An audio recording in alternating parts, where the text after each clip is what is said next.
मेरे प्यारे शिक्षार्थियों, आप सभी को राधे राधे। कैसे हैं आप लोग? आपके अपने चैनल RNK कोचिंग क्लासेज में आपका स्वागत है। मैं कृष्णा कुशवाहा आज आपके लिए लेके आया हूं यूपी बोर्ड के अंतर्गत कक्षा 12वीं के हिंदी पद्य खंड के प्रथम पाठ यमुना छवि को, जिसके कवि हैं भारतेंदु हरिश्चंद्र जी। भारतेंदु हरिश्चंद्र जी इस पद्यांश में उन्होंने प्रकृति के सुंदर रूप का उन्होंने गुणगान किया है और तथा यमुना के किनारे की सुंदरता का उन्होंने बखान किया है। उन्होंने बताया है कि यमुना जल में जो चंद्रमा की जो छवि पड़ती है, परछाई जो पड़ती है, वह किस प्रकार से है, किस प्रकार से दिखाई देती है और बहुत ही जो कि श्याममयी दिखाई देती है उनको यमुना तट। और जब चंद्रमा का प्रतिबिंब यमुना नदी में पड़ता है तो क्या सुंदर दृश्य बनता है, उसको इन्होंने बताया है। तो हम पद्यांश में चले तो हमारा पद्यांश है कि तरनी तनुजा तट तमाल तरवर बहु छाए, झुके कूल सो जल परशन हित मनहु सुहाए। किन्धो मुकुर में लखत उझके सब निज निज शोभा, कै प्रणवत जल जानि परम पावन फल लोभा। मनुआ तपवारन तीर को सिमिट सब छाए रहत, के हरि सेवा हित न रहे निरख नयन मन सुख लहत। इस पद्यांश में भारतेंदु हरिश्चंद्र जी जो है कि यमुना नदी के किनारे की सुंदरता का उन्होंने बखान किया है और किस प्रकार से सुंदर दृश्य यमुना नदी के किनारे पर बनता है उसको बताया। पहले लाइन में हम लोग चलेंगे तो कह रहे हैं तरनी तनुजा। तरनी का मतलब क्या होता है? सूर्य, और तनुजा का अर्थ होता है पुत्री, यानी सूर्य की पुत्री किसको कहा जाता है? यमुना नदी को कहा जाता है। तो जो सूर्य तरनी तनुजा यानी सूर्य की पुत्री, तट का मतलब किनारे, और तमाल का मतलब वृक्ष, तमाल वृक्ष होता है एक, और तरवर का मतलब वृक्ष, बहुछाए का मतलब लगे हुए हैं बहुत से वृक्ष। यमुना नदी के किनारे तमाल के वृक्ष लगे हुए हैं, यानी यमुना नदी के किनारे बहुत से तमाल के वृक्ष लगे हुए हैं। क्या बनता है कि झुके कुल सो जल परशन। झुके कुल सो, कुल का मतलब सारा, यानी जितने भी पेड़ पौधे हैं वो झुके हुए हैं। क्यों झुके हुए हैं? जल परशन, यानी जल को स्पर्श करने के लिए। स्पर्शन का मतलब स्पर्श यानी छूने के लिए। उस यमुना नदी के जल को छूने के लिए सभी पेड़ पौधे झुके हुए हैं। हित मनहु सुहाए, और यह दृश्य बहुत ही सुशोभित हो रहा है। ठीक ना। आगे है तीसरे लाइन में कि किन्धो मुकुर मैं लखत उझकी सब निज निज शोभा, यानी किन्धो का मतलब होता है अथवा। अथवा कवि कह रहे हैं, उनको संदेह है कि कवि ऐसा बता रहे हैं, कवि अथवा कह रहे हैं। क्या अथवा कह रहे हैं? कि मुकुर मैं लखत, यानी मुकुर का मतलब क्या होता है? दर्पण, शीशा। कवि कह रहे हैं अथवा ऐसा लगता है कि सभी जो पेड़ पौधे हैं, लखत का मतलब देखते हैं, मुकुर में यानी शीशे में ऐसा लगता है कि सभी जितने भी पेड़ पौधे हैं शीशे में देख रहे हैं। उझक उझक करके, डोल डोल करके, उझक करके, डोल करके, सब अपनी अपनी शोभा, शोभा का मतलब होता है सुंदरता, यानी सभी जो पेड़ पौधे हैं यमुना नदी के जल में अपनी अपनी शोभा, अपनी अपनी सुंदरता देखते हैं, ऐसा प्रतीत होता है। किन्धो, किन्धो कहा गया, किन्धो का मतलब अथवा, यानी ऐसा प्रतीत होता है, ऐसा माना जा रहा है, कवि को ऐसी सुंदरता दिखाई पड़ रही है। यानी एक शायरी है कि आप इतना याद आते हो कि आईना हम देखते हैं, नज़र तुम आते हो, इस प्रकार से आपका है। चलिए हम लोग चौथे लाइन में चलते हैं। कै प्रणवत जान, कै प्रणवत जन जल जान परम पावन फल लोभा, यानी कै प्रणवत, कै का मतलब भी अथवा होता है। ठीक ना। तो भारतेंदु हरिश्चंद्र जी कहते हैं कै प्रणवत जल जान, जल को जान करके, परम पावन, परम पावन का मतलब होता है बहुत पवित्र, परम पावन का मतलब हमेशा के लिए पवित्र जान करके, और फल लोभा, फल लोभ के चक्कर में, फल लोभा का मतलब है फल के चक्कर में, फल लोभ में, लालच में, कै प्रणवत क्या करते हैं? उस ऐसा लगता है कि उस नदी को प्रणाम कर रहे हैं, उस यमुना नदी को क्या कर रहे हैं? प्रणाम कर रहे हैं, इसलिए झुके हुए हैं। उनको ऐसी इच्छा है, कभी ऐसा भारतेंदु हरिश्चंद्र जी कहते हैं ऐसा लग रहा है, अथवा ऐसा लग रहा है कि जितने भी पेड़ पौधे हैं इसलिए झुके हैं क्योंकि उनको फल की इच्छा है कि हमको फल प्राप्त हो जाता, किसी भी प्रकार का कोई फल प्राप्त हो जाता। इस प्रकार से जितने भी पेड़ पौधे हैं वो क्या है कि यमुना नदी में झुके हुए हैं और जल को स्पर्श करना चाहते हैं, छूना चाहते हैं। आगे मनु आतप वारन तीर को, तीर का मतलब क्या होता है? किनारा। मनु का मतलब है मानो, आतप का मतलब होता है गर्मी, तेज, वारन का मतलब हरने के लिए, तीर को सिमिट सबे छाए रहत, यानी तीर यानी उस यमुना नदी की गर्मी को हरने के लिए, समाप्त करने के लिए सब ऐसा लगता है कि सिमट का मतलब है कि सभी एक जगह हो करके, सभी ऐसा लगता है कि जितने भी पेड़ पौधे हैं सब एक पास हो करके, सभी क्या करते हैं, एक पास हो करके छाए रह रहे हैं। क्यों छाए रह रहे हैं? उस यमुना नदी की गर्मी को ख़त्म करने के लिए, हर लेने के लिए, वारण का मतलब हरने के लिए, उस यमुना नदी की गर्मी को हरने के लिए जितने भी पेड़ पौधे हैं सभी पेड़ पौधे एक जगह एक पास होकर के जो यमुना नदी के किनारे की गर्मी को ख़त्म करने के लिए, सूख लेने के लिए वे सभी छाए रहते हैं। हमारा अगला लाइन, के हरि सेवा, के हरि सेवा हित न रहे, के हरि सेवा, यानी ऐसा लगता है, फिर जो है कि संदेह है, फिर ऐसा लग रहा है, भारतेंदु हरिश्चंद्र जी कह रहे हैं कि फिर ऐसा लगता है कि हरि सेवा, यानी हरि का मतलब है ईश्वर, ईश्वर की सेवा के लिए, फिर ऐसा लगता है कि वो ईश्वर की सेवा के लिए न रहे, न रहे का मतलब है झुके रहते हैं। ऐसा लग रहा है कि वो फिर कि जो पेड़ पौधे हैं वो ईश्वर की सेवा के लिए झुके हुए हैं। निरख नयन मन सुख लहत, और ऐसा दृश्य देख करके मन को बहुत ही सुख प्राप्त होता है। लहत का मतलब प्राप्त होता है। कहाँ? निरख नयन, निरख आँखों से देख करके, ऐसा दृश्य देख करके, ऐसा श्याममय दृश्य देख करके, यमुना नदी के श्याममय दृश्य को देख करके बहुत ही मन को सुख प्राप्त होता है, हृदय प्रसन्न हो जाता है। एक बार और हम लोग देख लेंगे, तरनी तनुजा तट तमाल तरुअर बहुछाए, यानी सूर्य की पुत्री यमुना नदी के किनारे बहुत से तमाल के वृक्ष लगे हुए हैं। झुके कूल सो जल परसन हित मनहु सुहाए, जितने भी पेड़ पौधे हैं वो यमुना नदी के जल को छूने के लिए झुके हुए हैं, और ऐसा दृश्य बहुत ही सुशोभित, मानो ऐसा दृश्य बहुत सुशोभित हो रहा हो। किन्धो मुकुर में लखत उझके सब निज निज शोभा, अथवा किन्धो का मतलब अथवा, ऐसा लगता है कि सभी क्या करते हैं, उझक उझक करके शीशे में यानी दर्पण में अपनी अपनी सुंदरता देखने का प्रयास कर रहे हों।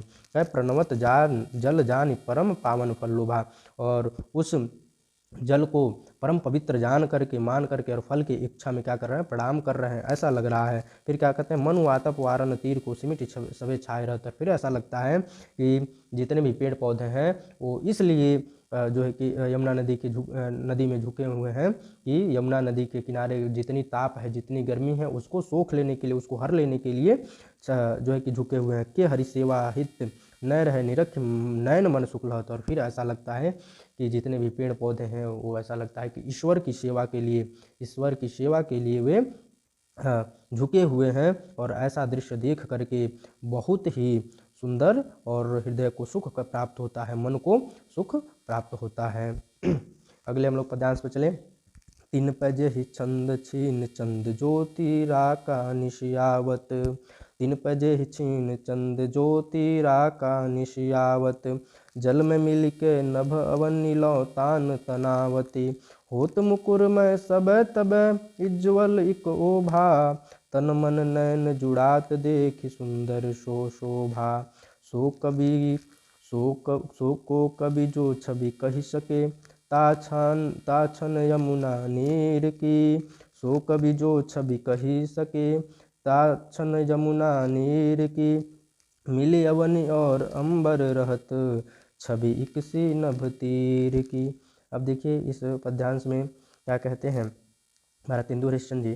पहले पद्यांश में वे कहते हैं कि तीन पे जेह छिन, तीन पै का मतलब जिस समय, तीन पै जेह छिन यानी तीन पै उस समय, जय क्षण जय छिन यानी जिस समय, तीन पर यानी उस पर, जय छिन जिस समय, छिन का मतलब है क्षण समय, जिस समय, चंद ज्योति, राका यानी चंद का मतलब है चंद्रमा, ज्योति का मतलब प्रकाश, और राका का मतलब होता है पूर्णिमा की रात। यानी तो इसमें कहते हैं भारतेंदु हरिश्चंद्र जी कि जब जिस समय चंद्रमा का प्रकाश, पूर्णिमा की चंद्रमा का प्रकाश पड़ता है जब जल में, तो क्या होता है, जल में मिलके नभ अवनि लो तान तनावती, जब चंद्रमा का प्रकाश यमुना नदी के जल में पड़ता है तो क्या होता है, जल में मिलके, तो जल में मिल करके क्या होता है, नभ का मतलब आकाश तक, अवनि का मतलब धरती, लो तान तनावती, तान तनावत के मतलब तान का मतलब होता है तंबू, तनावत का मतलब तान देते हैं। ऐसा लगता है कि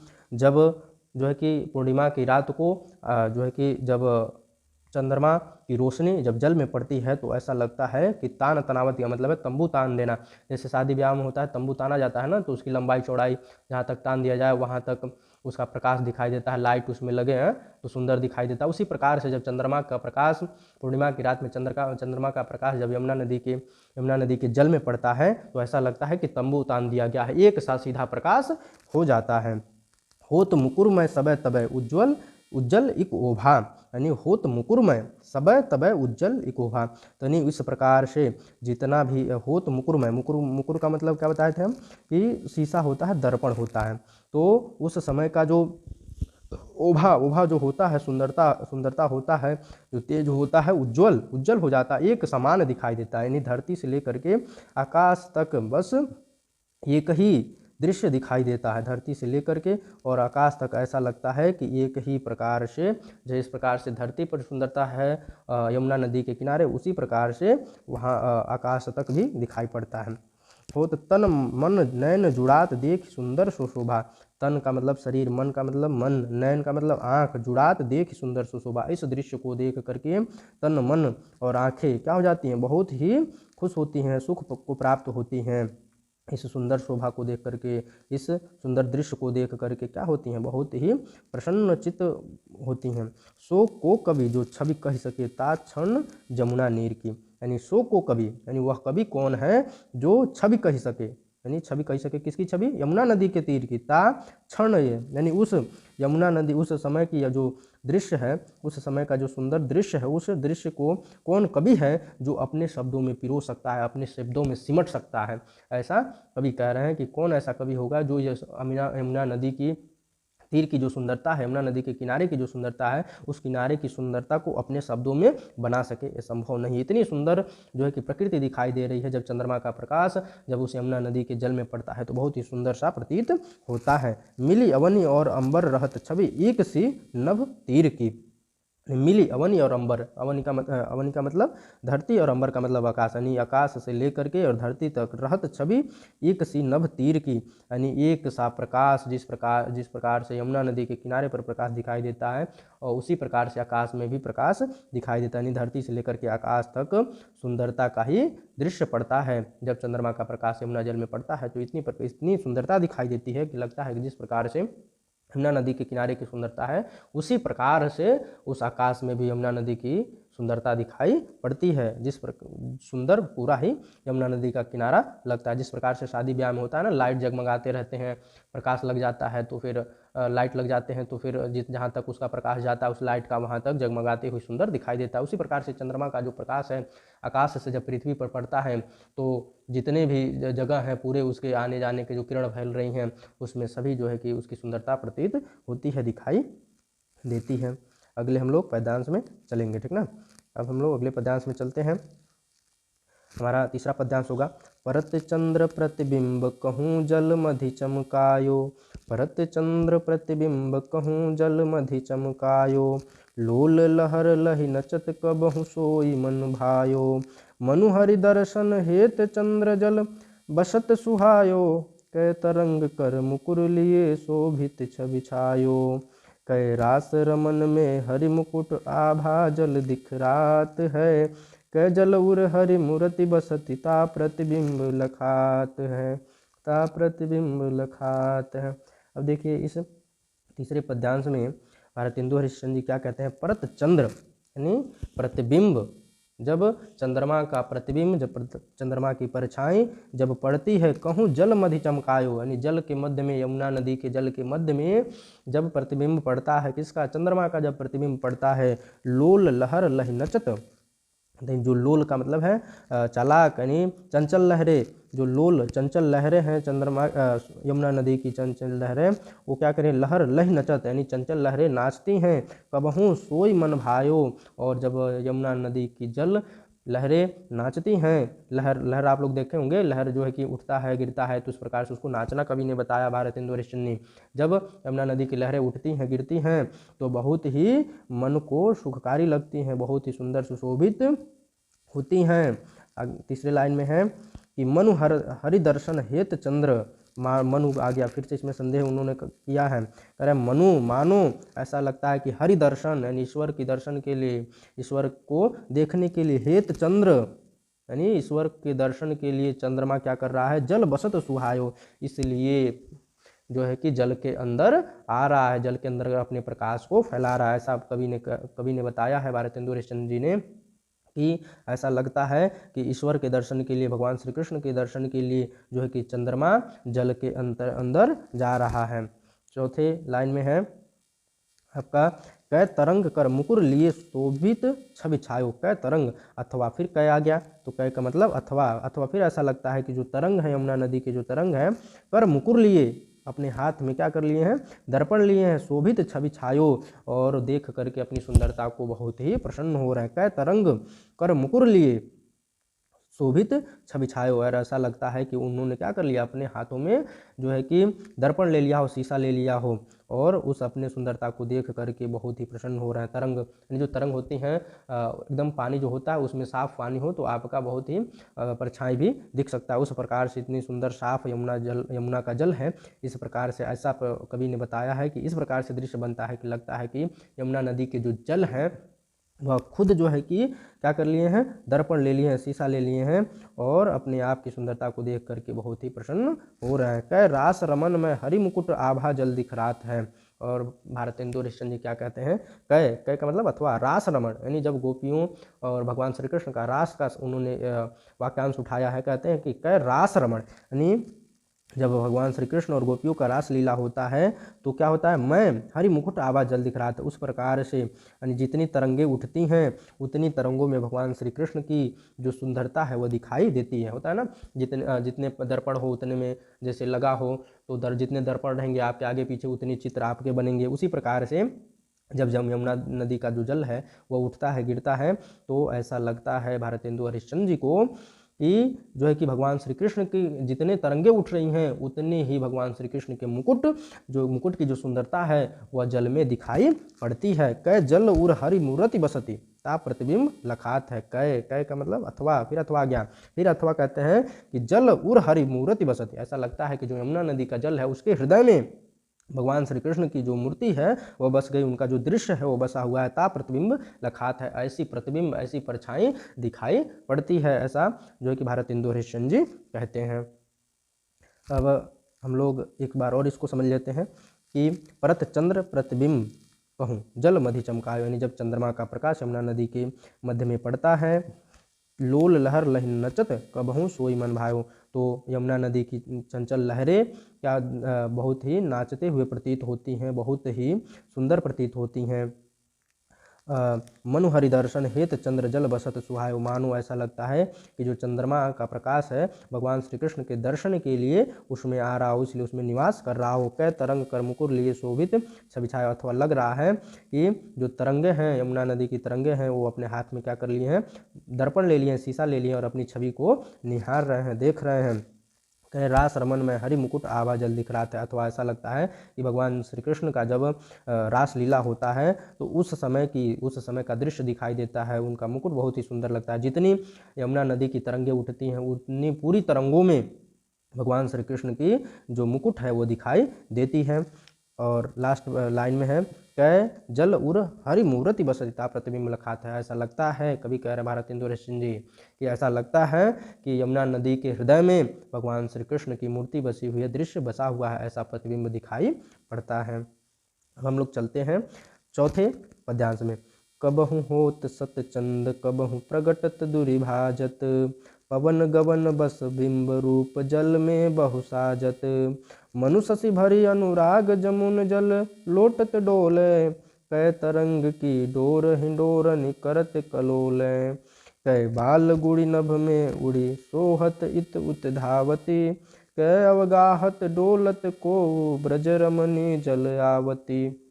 अब इसमें भारतेंदु हरिश्चंद्र जी क्या कह रहे हैं कि कबहू होत सतचंद, ऐसा दृश्य बनता है। कबहू होत सतचंद कहते हैं भारतेंदु हरिश्चंद्र जी, कभी जो है कि सत का मतलब सैकड़ों, 100, कभी 100 से अधिक भी चंद्रमा का प्रतिबिंब दिखाई देने लगता है। कबहू प्रगटत दूरी भाजत, और कभी दूर भाग जाते हैं, खत्म हो जाते हैं। कभी जो है कि जब चंद्रमा का प्रकाश पड़ता है जब यमुना नदी की लहर उठती है तो जो है कि बहुत से सारे प्रतिबिंब दिखाई देते हैं चंद्रमा के, और जब लहरें गिर जाती हैं तो फिर क्या होता है, चंद्रमा की जो परछाई है वो फिर बहुत कम हो जाते हैं, नहीं दिखाई देती हैं। पवन गवन बस बिंब रूप जल में बहुसाजत। पवन गवन यानी जब हवा जब चलती है, पवन का मतलब हवा, हवा इसका हवा का परिभाषी है पवन। पवन गवन, गवन का मतलब जब चलता है। बस बिंब, बिंब का मतलब प्रतिबिंब।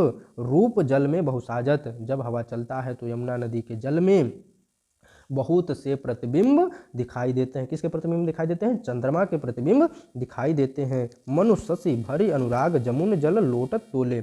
मनु का मतलब है मानो, ऐसा लगता है कि चंद्रमा क्या करता है, अपने भरी अनुराग, अनुराग का मतलब प्रेम, अपने हृदय में प्रेम भर करके जमुन जल लोटत डोले, यमुना के जल में लोट करके लेटते हुए डोल रहा है, हिल रहा है उसमें, ऐसा प्रतीत कवि को होता है। भारतेंदु हरिश्चंद्र जी ऐसा कहते हैं कि मानो ऐसा लग रहा है कि जो चंद्रमा है वो अपने हृदय में प्रेम लेकर के, प्रेम की भावना को लेकर के यमुना जल में लौट रहा है, डोलते हुए दिखाई दे रहा है।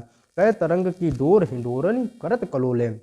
कै तरंग अथवा, फिर क्या आ गया, कै अथवा, ऐसा लग रहा है कि जो तरंग की, ऐसा होता है ना कि जैसे छोटे बच्चे होते हैं और उनका जो है कि एक पालन लालन पालन वाला वो होता है, जिसमें बच्चे को सुला दिया जाता है और उसको खींचा जाता है। माँ यशोदा भगवान श्री कृष्ण को पालने में झुलाया करती थी, वैसा वही चीज़ है। तो कै तरंग की डोर, और ऐसा लगता है कि जैसे उस तरंगों में जो है कि चंद्रमा की प्रकाश है, चंद्रमा बैठा हुआ है और कोई क्या कर रहा है, डोर खींच रहा है, और उस डोर की खींचने से जो चंद्रमा है हिल रहा है, ऐसा प्रतीत होता है। तो कै तरंग की डोर हिंडोरनी, हिंडोरनी करत कलोले, यानी कलोले का मतलब आवाज़ करना, यानी कल कल की आवाज़, नदियाँ कल कल की आवाज़ करती हैं ना, तो जब हवा चलता है तो नदियाँ कल कल की आवाज़ करती हैं, और ऐसा लग रहा है कि उसमें चंद्रमा जो है कि बैठ करके उस नदी की, यमुना नदी के जल में क्या कर रहा है, हिंडोरन कर रहा है। हिंडोरन का मतलब हिल रहा है, ऐसा प्रतीत भारतेंदु हरिश्चंद्र जी कहते हैं, ऐसा प्रतीत होता है। कह बाल गुड़ी, गुड़ी का मतलब होता है पतंग, बाल का मतलब छोटा, और ऐसा लगता है कि कोई छोटा सा पतंग है, कहाँ उड़ रहा है, नभ, नभ का मतलब आकाश में, नभ में का मतलब है आकाश में, नभ में उड़ी सोहत इत धावत, और ऐसा लग रहा है कोई छोटा सा पतंग है वो उड़ करके आकाश में क्या करता है, उड़ करके आकाश में सोहत इत धावत का मतलब दौड़ता है, इधर उधर आकाश में दौड़ते हुए सुशोभित हो रहा। जब वसंत का समय आ जाता है तो बच्चे पतंग उड़ाते हैं ना, तो बहुत ही सुंदर दिखाई देता है जब आकाश में पतंग उड़ते हैं। तो उसी प्रकार से कभी कह रहे हैं कि ऐसा लग रहा है, चंद्रमा को ऐसे बता रहे हैं कि ऐसा लग रहा है कि कोई जो है कि चंद्रमा एक बाल गुड़ी की तरह दिखाई दे, एक छोटे पतंग की तरह दिखाई दे रहा है, जो आकाश में क्या करता है, इधर उधर दौड़ते रहता है। उसी प्रकार से उस यमुना के जल में चंद्रमा की प्रतिबिंब दिखाई पड़ती है। कै अवगाहत डोलत को ब्रज रमणी जल आवत, अवगाहत का मतलब पकड़ना, प्राप्त करना, अथवा प्राप्त करने के लिए डोलत को ब्रज रमणी, ब्रज रमणी का मतलब है ब्रज की जो कोई युवती है, कोई सुंदर कन्या है, वो क्या करने आ रही है, अवगाहत का मतलब प्राप्त करने, डोलत को ब्रज रमणी जल आवत, यानी ऐसा लगता है कि कोई ब्रज रमणी है, कोई जो कि ब्रजवासी कोई सुंदर कन्या है जो जल लेने के लिए, जल प्राप्त करने का, अवगाहत मतलब प्राप्त करने के लिए, जल को प्राप्त करने के लिए आ रही है, ऐसा लगता है। कवि भारतेंदु हरिश्चंद्र जी कहते हैं ऐसा लगता है कोई ब्रज की कोई सुंदर कन्या है जो हिलते डुलते हुए अपने कमर पर मटके रखे हुए वो क्या करने आ रही है, जल को भरने आ रही है, जल को लेने आ रही है। अब हम लोग एक बार और इसको देख लेते हैं। कबहू होत सतचंद कबहू प्रगटत दूरी भाजत, यानी भारतेंदु हरिश्चंद्र जी कहते हैं ऐसा प्रतीत होता है कि कभी सैकड़ों चंद्रमा हो जाते हैं, कभी सभी दूर भाग जाते हैं। पवन गवन बस बिंब रूप जल में बहुसाजत, और ऐसा लगता है कि जब पवन हवा चलती है तो बहुत सारे प्रतिबिंब चंद्रमा के जो प्रतिबिंब हैं जल में दिखाई देते हैं। बहुसाजत मतलब बहुत ही सारे दिखाई देते हैं। मनु शशि भरी अनुराग जमुन जल लोटत, और मानो ऐसा लग रहा है चंद्रमा अपने हृदय में जो है कि प्रेम लेकर के उस यमुना नदी के जल में क्या कर रहा है, लोट रहा है, उस यमुना नदी के जल में डोल रहा है। कै तरंग की डोर हिंडोरन करत कलोले, और ऐसा लग रहा है कि तरंग रूपी डोर में चंद्रमा बैठ करके हिंडोर जो है कि खेल रहा है, हिल रहा है, और यमुना नदी की जो जल है वह कलोले कर रही हैं, आवाज़ कर रही हैं। कै बाल गुड़ी नभ में उड़ी, और ऐसा लगता है कि कोई छोटा सा पतंग है और आकाश में उड़ रहा है, सोहत उड़ते हुए बहुत ही इधर उधर, इत उत मतलब इधर उधर दौड़ते हुए उड़ते हुए बहुत ही सुंदर दिखाई पड़ती है। कै अवगाहत डोलत को ब्रज रमणी, और ऐसा प्रतीत होता है कोई ब्रजवासी, ब्रज की कोई सुंदर कन्या है कि वो जल को लेने के लिए, जल को प्राप्त करने के लिए, अवगाहत का मतलब प्राप्त करने के लिए, डोलते हुए अपने कमर पर मटके रखे हुए उस जल को लेने के लिए आ रही है, ऐसा प्रतीत होता है। फिर हम लोग अगले पद्यांश में चलते हैं।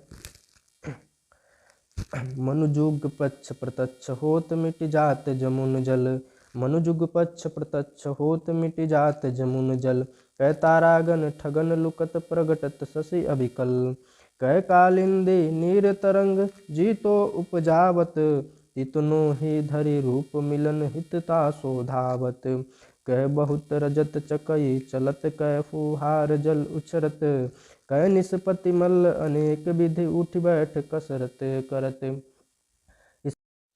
इस चौथे पांचवें पद्यांश में भारतेंदु हरिश्चंद्र जी पहले लाइन में कहते हैं मनु जुग पक्ष प्रत्यक्ष, यानी मनु का मतलब क्या है, मानो, जुग जुग पक्ष प्रत्यक्ष, यानी कौन पक्ष, कृष्ण पक्ष और शुक्ल पक्ष, होत मिट जात जमुन जल, यानी जब यमुना जल की लहरें जब उठती हैं तो चंद्रमा का प्रकाश पड़ता है, तो ऐसा दिखाई देता है कि लगता है कि शुक्ल पक्ष आ गया, यानी उजियारे का समय आ गया, और फिर जब यमुना जल की लहरें गिर जाती हैं तो फिर ऐसा लगता है कि कृष्ण पक्ष आ गया, यानी अंधियारे का समय आ गया। तो वही कहते हैं भारतेंदु हरिश्चंद्र, मानो मनु जुग पक्ष प्रत्यक्ष होत मिट जात जमुन जल, यानी ऐसा लगता है यमुना के जल में दोनों पक्ष, कृष्ण पक्ष और शुक्ल पक्ष प्रत्यक्ष रूप से दिखाई देते हैं और खत्म हो जाते हैं। कै तारागण, अथवा कहते हैं कि कै तारागण ठगन लुकत प्रगटत शशि अविकल, और ऐसा लगता है कि तारागण ठगन लुकत, यानी तारा जो गण है वो तारे गण जितने तारे हैं और चंद्रमा है वह ठगने के लिए लुकत प्रगटत, यानी कभी छुप जाता है तो कभी दिखाई देने लगता है, ऐसा प्रतीत होता है। भारतेंदु हरिश्चंद्र जी कहते हैं ऐसा लगता है तारागण और जो चंद्रमा है वो ठगने के लिए, जो क्या करना है, ठगने के लिए अर्थात है मतलब परेशान करने के लिए क्या करता है कि कभी छुप जाता है तो कभी दिखाई देता है। जैसे आइस पाइस बच्चे खेलते हैं ना, उसी प्रकार से लगता है कि जो तारागण है वो क्या करते हैं, तारागण और चंद्रमा मिल करके आइस पाइस का खेल खेल रहे हैं, ऐसा प्रतीत होता है। कै कालिंदी नीर तरंग जीतो उपजावत, कै अथवा, फिर आ गया अथवा, कहते हैं कालिंदी, कालिंदी किसका नाम है, यमुना नदी का, कहते हैं कि कै कालिंदी, अथवा जो कालिंदी नीर है, पानी है, तरंग जीतो उपजावत, यानी यमुना नदी की जो पानी है जितने तरंग उपजाते हैं, जितने तरंग निकलते हैं, तितनो ही धरि रूप मिलन हित तासुदावत, उतने ही रूप लेकर के क्या करते हैं, उनसे मिलने के लिए, तितनो ही धरि रूप मिलन हित तासु धावत, उतने ही रूप पकड़ करके भगवान श्री कृष्ण से मिलने के लिए, उस तरंगों से मिलने के लिए क्या करते हैं, चंद्रमा का प्रकाश दौड़ता हुआ दिखाई देता है। कि बहुत रजत चकई चलत, क्या फुहार जल उच्छरत, और ऐसा प्रतीत होता है। फिर क्या कहते हैं, फिर ऐसा प्रतीत होता है कि बहुत रजत चकई चलत, यानी ऐसा लगता है कि जो कुम्हार है वो बहुत से क्या करता है, वो जो कुम्हार है और कुम्हार बहुत से चकई को, अब जिसपे वो अपना बर्तन बनाते हैं उसको चला रहे हैं, और उस चकई से क्या हो रहा है, जल जो है कि निकल रहे हैं, उच्छ्रित हो रहे हैं। जैसे जल बर्तन बनाया जाता है तो उस पर जल पानी लगाया जाता है तो पानी का छिटकी आता है ना, उसी प्रकार से कहते हैं कि ऐसा लग रहा है कि जब यमुना नदी का जल तरंगे उठती हैं तो वो क्या करती हैं, फुहारे करती हैं। कै निष्पत्ति मल अनेक विधि उठ बैठत कसरत करत, और 6वें लाइन में कहते हैं 5वें पैसेज के कि कै निष्पत्ति, अथवा निष्पत्ति का मतलब रात्रि, यानी रात्रि क्या है, मल, जो रात्रि है वो मल एक पहलवान की तरह अनेक विधि से उठ करके बैठ करके क्या कर रहा है, कसरत कर रहा है, ऐसा लगता है। भारतेंदु हरिश्चंद्र जी कहते हैं ऐसा लगता है जो रात्रि है, जो चंद्रमा का प्रकाश है, यानी निष्पत्ति कौन है, चंद्रमा, यानी रातों का मालिक कौन है, चंद्रमा। ऐसा लगता है कि जो चंद्रमा है वो एक, चंद्रमा की जो प्रकाश है वो क्या करती है, एक पहलवान की तरह उठ करके बैठ करके तमाम अनेक विधि से क्या करती है, कसरत करती है। अब हम लोग 6वें पैसेज में चलते हैं, पद्यांश में कहते हैं कुजत कहूँ कलहंस कहूँ मज्जत पारावत, कुजत कहूँ कलहंस कहूँ मज्जत पारावत, कहूँ कारंड उड़त कहूँ जल कुक्कुट धावत, चक्रवाक कहूँ बसत कहूँ बक ध्यान लगावत, सुख पिक जल कहूँ पियत कहूँ भ्रमरावली गावत, कहूँ तट पर नाचत मोर बहुरोर विधि पक्षी करत, जन पान नहान करि सुख भरे तट शोभा सब जिय धरत। इसमें कहते हैं भारतेंदु हरिश्चंद्र जी, कूजत कहूँ कलहंस। कलहंस का मतलब क्या होता है? कोयल पक्षी। यानी कलहंस का मतलब क्या है? कोयल जो पक्षी है वो क्या कर रही है? कहीं पर कूजत बोल रही है। कहूँ मज्जत नहा रहा है। क्या नहा रहा है? पारावत कबूतर। ऐसा लगता है कि कहीं पर जो है कि जब यमुना नदी का पानी है तरंगे बनाता है तो जब चंद्रमा का प्रकाश पड़ता है तो भारतेंदु हरिश्चंद्र जी कहते हैं कि ऐसा लग रहा है जैसे कोई क्या है कि कोई कोयल पक्षी है। कोयल पक्षी है वो क्या कर रही है? बोल रही है, कूक रही है। मज्जत पारावत, कहीं ऐसा लगता है कि कबूतर क्या करता है? मज्जत कर रहा है, यानी नहा रहा है, ऐसा लग रहा है। दूसरे लाइन में कहते हैं कहूँ कारंडव उड़त। कारंडव का मतलब होता है हंस।